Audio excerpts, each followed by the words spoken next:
Vamos chamar agora o Alfredo Scaff para comentar aí essa notícia, né, Scaff? O Bolsonaro se sente perseguido pela justiça, né? E agora essa acusação aí do filho mais novo do Bolsonaro, Jair Renan, por tráfico de influências. Como você vê essa questão aí, esse sentimento do Bolsonaro? Todo pai tem esse sentimento com relação aos filhos, isso é muito normal. Mas na função de presidente da República, todo agente público está sujeito a isso. O inquérito, ele não condena ninguém, ele apura informações, né? O inquérito pode ter um relatório favorável ao investigado e desfavorável. Então, eu vejo que essa questão de perseguição, obviamente, isso é uma questão subjetiva, emocional, a gente tem que respeitar o sentimento do presidente da República. Mas a Polícia Federal, a Polícia Civil está aí para isso, justamente quando provocada, investigar. E se investigando der um resultado positivo, relatando que não houve crime, obviamente comemora-se que você não tem nada, você não deve nada. Agora, investigar não é o problema. O problema é expor a pessoa a um dano moral muito forte. É isso que eu sempre prego.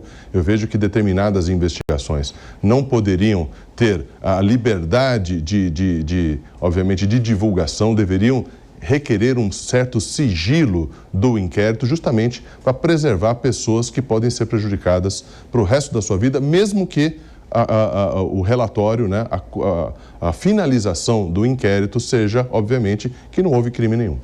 Agora, Diogo Schelp, já em tom de balanço de mandato, Jair Bolsonaro conversou com esses pastores dizendo que gostaria de ter feito muito mais.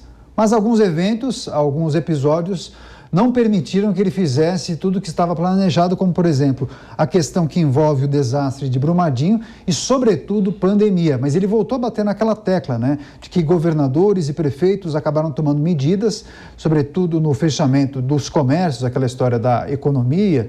Primeiro a gente fica em casa, se protege, a economia a gente vê depois. Enfim, uma frase que ele sempre diz nos seus discursos, dizendo que isso talvez tenha sido um ingrediente que o prejudicou na condução da pandemia e do país em meio à crise sanitária. Daniel, desde o começo da pandemia, o presidente Jair Bolsonaro demonstrou que ele percebia que aquele evento podia ter um impacto econômico muito grande e que aquilo destruiria o seu plano de fazer um governo que seria um governo de recuperação econômica, né? Essa recuperação econômica, depois da destruição dos governos Dilma, começou no governo Michel Temer. Michel Temer criou ali as condições para que essa retomada pudesse acontecer, e Bolsonaro esperava ali com seu ministro Paulo Guedes colocar isso adiante, a locomotiva do Brasil, para funcionar. E ele percebeu que a pandemia seria um empecilho. E seria um empecilho de um jeito ou de outro. Seria um empecilho com medidas de restrição ou sem medidas de restrição. Então, o que ele fez? Ele assumiu para si o que seria o bônus da cura, e acreditou que teria a cura da hidroxicloroquina e de outros medicamentos. Isso, desde o começo da pandemia, ele defendia. E o ônus da economia, ele tratou de empurrar já com um discurso, desde o começo, para governadores e prefeitos que passaram a adotar essas tais medidas de restrição. Medidas que ele tentou impedir, inclusive, por medida provisória, por decreto, e o STF impediu, porque havia uma questão de autonomia de estados e municípios também tomar medidas nas questões sanitárias. Então, ele vai usar esse discurso até o fim. O discurso de que, se ele tivesse feito do jeito dele, as coisas teriam sido melhores. E não há nenhum indício disso. Muito bem, vamos saber agora do Roberto Mota. Mota, você acha que há um discurso de uma perseguição, há um exagero nisso, ou como você vê essa questão? Eu acho que essa perseguição é óbvia para todo mundo que acompanha com o mínimo de atenção a imprensa. Começou, pode-se dizer, já na campanha eleitoral, no início do governo, a imprensa toda declarou guerra ao governo Bolsonaro.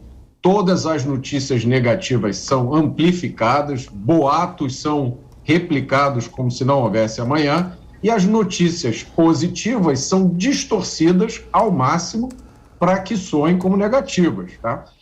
A situação chega às raias do absurdo. Basta lembrar a famosa frase que comentava a despiora da economia. Então, para criticar as coisas que o governo faz certas, e que não são poucas, se cria até uma palavra nova. Ora, as pessoas que fazem isso, que criaram essa palavra despiora, elas perderam todo o senso de responsabilidade, tá? E como é que a gente pode olhar para essa realidade e dizer que isso não é perseguição?